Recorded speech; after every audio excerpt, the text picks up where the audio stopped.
Hello student, कैसे हो आप सब। उम्मीद करती हूँ बेटा सभी अच्छे होंगे और अपना ख्याल भी रख रहे होंगे और साथ ही अच्छे से पढ़ाई भी कर रहे होंगे। तो बेटा जैसा कि हमने अपने साइंस के 4th चैप्टर 8th क्लास की साइंस के, जिसका क्या नाम था, पदार्थ धातु भी हो सकते हैं और अधातु भी, में क्या पढ़ा अब तक, धातु और अधातु के रासायनिक और भौतिक गुणों के बारे में पढ़ा है। ठीक है, तो रासायनिक गुण क्या थे, चमकदार था, कठोर थे, आघातवर्धनीय थे, तन्य थे। ठीक है, तो ये सब गुण जिसमें पाए जाते हैं तो वो क्या होते थे, धातु, और जिसमें ये सब गुण नहीं पाए जाते वो क्या थे, अधातु। ठीक है, फिर उसके बाद बेटा हमने रासायनिक गुणों के बारे में पढ़ा, जिसमें हमने 5 प्रकार की अभिक्रियाएं पढ़ी। कौन कौन सी, धातु और अधातुओं की किस किस के साथ, ऑक्सीजन के साथ, जल के साथ, अम्ल के साथ और अक्षार के साथ। और फिर 5th हमने क्या पढ़ी बेटा, विस्थापन अभिक्रिया, जो हमने अभी लास्ट कंप्लीट किया। तो बेटा जिसने नहीं देखी है तो पहले उनको देख लो अच्छे से, ताकि आपको समझ आ जाए धातु अधातु होते क्या हैं और इनका क्या क्या मतलब गुण होते हैं। ठीक है, तो बेटा आज हम उनके धातुओं और अधातुओं के उपयोग के बारे में पढ़ेंगे कि इनका क्या उपयोग है, हम क्यों पढ़ रहे हैं इनके बारे में। ठीक है, तो चलिए स्टार्ट करते हैं अपना मेन टॉपिक, धातु और अधातुओं के उपयोग। आपको अनुमान लगाने में सक्षम होना चाहिए कि क्यों धातुओं का उपयोग मशीनें, मोटर गाड़ियाँ, वायुयान, रेलगाड़ियाँ, उपग्रह, औद्योगिक साजो सामान, खाना बनाने के पात्र, जल बॉयलर आदि के निर्माण में किया जाता है। तो बेटा धातुओं का प्रयोग इतनी जगह पर किया जाता है, इतना ज़्यादा उपयोग होता है। ठीक है, अब कुछ अधातुओं के उपयोगों से भी परिचित होंगे, जैसे कि तुम पात्र देखते हो आपकी रसोई में होते हैं, या फिर कोई भी गाड़ी वगैरह होती है, इन सब से तो आप परिचित हो ही, और कुछ अधातुओं के उपयोग से भी परिचित होंगे। ठीक है, यहाँ कुछ रोचक उपयोग दिए जा रहे हैं, हमें विश्वास है कि आप उनका सही अनुमान लगा पाएंगे। ठीक है, तो अब हम नीचे बेटा अधातुओं के उपयोग के बारे में पढ़ रहे हैं। अधातु क्या है बेटा, हमारे जीवन के लिए आवश्यक है। ठीक है, अधातु भी, क्योंकि हमने ज़्यादातर धातुओं के बारे में ही पढ़ा है अभी तक, तो अधातु का क्या प्रयोग है और क्या उपयोग है और क्या महत्व है, तो बेटा ये भी हमारे जीवन के लिए बहुत आवश्यक है। इससे अनुमान लगा लो, जिसे सभी सजीव श्वसन के समय अंदर लेते हैं। तो बेटा श्वसन के समय क्या अंदर लेते हो, सही पकड़े हो, ऑक्सीजन। ठीक है, तो ये क्या है बेटा, अधातु। ठीक है, ये क्या होती है, कठोर थोड़ी होती है, तो ये अधातु का गुण होता है कि वो कठोर नहीं होती। और दूसरा क्या है बेटा उपयोग, अधातु जिसका उपयोग उर्वरकों में पौधों की वृद्धि हेतु किया जाता है। तो बेटा जो उर्वरक बनाए जाते हैं, जो आपने फर्स्ट उसमें पढ़ा था चैप्टर में अपने, कि उर्वरक और खाद क्या होते हैं, तो उर्वरकों में पौधों की वृद्धि हेतु किया जाता है।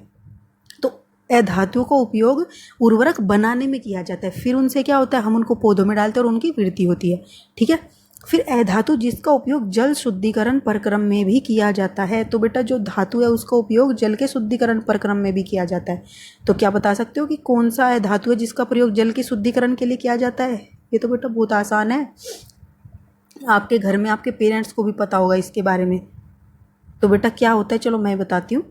क्लोरीन, जो क्लोरीन होती है उसका क्यों प्रयोग करते हैं, जैसे भी कोई पानी की टंकी वगैरह होती है तो उसको हमें साफ़ करना है तो हम क्या करते हैं, उसके अंदर क्लोरीन डाल देते हैं। तो वो भी क्या है बेटा, एक अधातु है। ठीक है, और वो किस काम आती है, जल के शुद्धिकरण प्रक्रम में। ठीक है, तो तीसरा क्या है बेटा, अधातु जिसका बैंगनी रंग का विलयन एंटीबायोटिक के रूप में घावों पर लगाया जाता है। तो बेटा जो बैंगनी रंग का होता है अधातु, उसका प्रयोग किस लिए होता है, एंटीबायोटिक के रूप में होता है, विलियन के रूप में। ठीक है, जिसको कहाँ पर लगाया जाता है, घावों पर लगाने में किया जाता है। तो तुमने देखा होगा कि जो लाल दवाई वगैरह होती है उसमें क्या किया जाता है, जैसे तुम्हारे कहीं पर घाव हो गया तो उसकी सफाई के लिए, उसको सही करने के लिए हम क्या करते हैं, अधातु का प्रयोग करते हैं, और वो क्या होती है, एंटीबायोटिक। ठीक है, तो उसका प्रयोग किया जाता है। बीटाडिन हो गई, लिक्विड में आती है बेटा। ठीक है ना, तो ये सब क्या है, अधातुओं की बनी हुई हैं। पटाखों में प्रयुक्त होने वाले अधातु, और बेटा जो पटाखे होते हैं उनके अंदर भी क्या प्रयोग होती हैं, अधातु। जैसे कि अभी मैंने तुम्हें अपनी लास्ट वीडियो में भी बताया था, एक अधातु का फोस्फोरस, जो माचिस की तीलियों में लगी होती है। ठीक है, तो वही किस में भी प्रयोग होती है बेटा, पटाखों को बनाने में भी। ठीक है, क्योंकि वो विस्फोट के साथ क्या करते हैं, जलते हैं, तो इनका प्रयोग पटाखे बनाने में भी किया जाता है।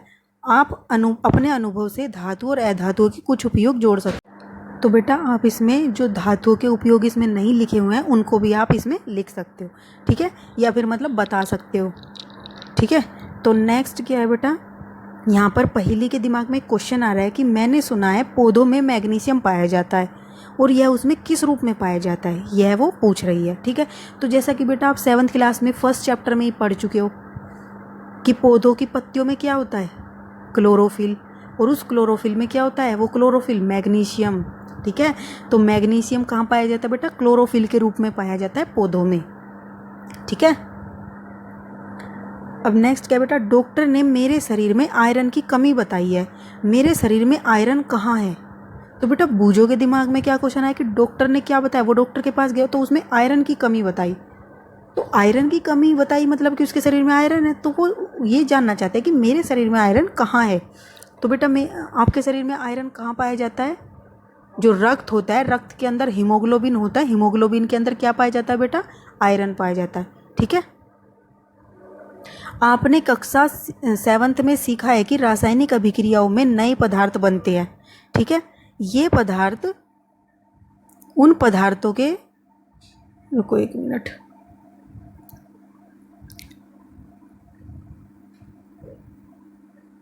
आपने कक्षा 7th में सीखा है कि रासायनिक अभिक्रिया में नए पदार्थ बनते हैं। ये पदार्थ उन पदार्थों में भिन्न होते हैं, उन पदार्थों से भिन्न होते हैं जिनमें क्या होती है, अभिक्रिया होती है। तो अब यदि कोई पदार्थ रासायनिक अभिक्रिया द्वारा ठंडे करके, गर्म करके अथवा विद्युत अपघटन द्वारा अधिक विघटित नहीं किए जा सकते तो वे क्या कहलाते हैं, तत्व कहलाते हैं। तो बेटा ये क्या कह रहे हैं कि कक्षा 7th में आपने देखा था कि रासायनिक अभिक्रिया से नए पदार्थ बनते हैं। ठीक है, और ये पदार्थ क्या होते हैं बेटा, उन पदार्थों से भिन्न होते हैं जिनमें क्या होती है, अभिक्रिया होती है। हमने अभी ऊपर पढ़े कि कुछ पदार्थ ऐसे होते हैं जिनमें क्या होती है, अभिक्रिया होती है। ठीक है, रासायनिक अभिक्रिया। लेकिन ये जो हमारे नए पदार्थ हमारे शरीर में बनते थे, वे ऐसे पदार्थ थे जो क्या होती थी, उनमें कोई रासायनिक अभिक्रिया नहीं होती थी। यदि कोई पदार्थ रासायनिक अभिक्रिया द्वारा ठंडा करके, गर्म कर और वैद्युत अपघटन द्वारा और अधिक विघटित नहीं किया जा सकता, मतलब ये विघटित होकर रासायनिक अभिक्रिया करने के बाद नए पदार्थ बन गए। उसके बाद बेटा कुछ पदार्थ ऐसे बनते हैं कि जो क्या होते हैं, उनको ठंडा करने के बाद, गर्म करने के बाद, विद्युत अपघटन करने के बाद भी फिर वो आगे विघटित नहीं होते। तो जो पदार्थ आगे विघटित नहीं हो सकते, ठीक है, विघटित मतलब बेटा टुकड़ों में नहीं टूट सकते, उनको क्या बोला जाता है, तत्व बोला जाता है। सल्फर एक तत्व है। इसी प्रकार आयरन और कार्बन भी क्या है, एक तत्व है। तो बेटा इसी प्रकार सल्फर क्या एक तत्व है और आयरन और कार्बन भी क्या है, एक तत्व है। यानी कि इनको हम और विघटित या आगे खंडित तोड़ नहीं सकते। तो तत्व के एक नमूने में एक ही प्रकार के परमाणु, और बेटा जो तत्व होता है उसमें उसका जो नमूना होता है, ठीक है, मान लो ये क्या नाम है, ये तत्व है, तो इसके अंदर जितने भी बेटा परमाणु होते हैं वो क्या होते हैं, एक ही प्रकार के होते हैं। ठीक है, अलग अलग तरीके के नहीं होते। ठीक है, जैसे 7th क्लास है, 8th क्लास है, तो उसमें क्या होंगे, 7th के ही बच्चे होंगे, ऐसा थोड़ी कि 12th के भी आके बैठ जाएंगे उसमें। ठीक है, तो परमाणु तत्व की सबसे छोटी इकाई है। तो बेटा, और ये जो परमाणु तुम अंदर देख रहे हो ये क्या है, तत्व की सबसे छोटी इकाई है। ठीक है, ये तत्व था, उसमें ये परमाणु है, तो ये सबसे छोटी इकाई है परमाणु के अंदर। ठीक है, जिसको क्या करते हैं, आगे हम विखंडित नहीं कर सकते। परमाणु तत्व की सबसे छोटी इकाई होता है। तत्व के भौतिक परिवर्तनों में तत्व के परमाणु अप्रभावित रहते हैं। तो बेटा जो तत्व के भौतिक परिवर्तन होते हैं तो उसमें क्या होता है, तत्व के परमाणु अप्रभावित रहते हैं। अब भौतिक परिवर्तन तत्वों का कैसे होता है, ऐसे देखो बेटा, जैसे तुमने कोयला पढ़ा, ठीक है, कोयले को तुमने क्या किया, हथौड़े से क्या किया, इस पर चोट मारी, ठीक है, तो ये क्या हुआ, ये टुकड़ों में टूट गया। तो इन टुकड़ों में बेटा ये परमाणु एक जैसे ही रहेंगे, वो बदलते नहीं हैं। ठीक है ना, तो तत्वों की जो सबसे छोटी इकाई थी भौतिक परिवर्तन, भौतिक परिवर्तन हुआ। भौतिक परिवर्तन क्या होते हैं कि किसी भी वस्तु का आकार बदल जाना, उसको देखने में, या उसके आकार बदल जाना, उसका साइज बदल जाना। ठीक है, तो वो क्या होते हैं, भौतिक परिवर्तन होते हैं।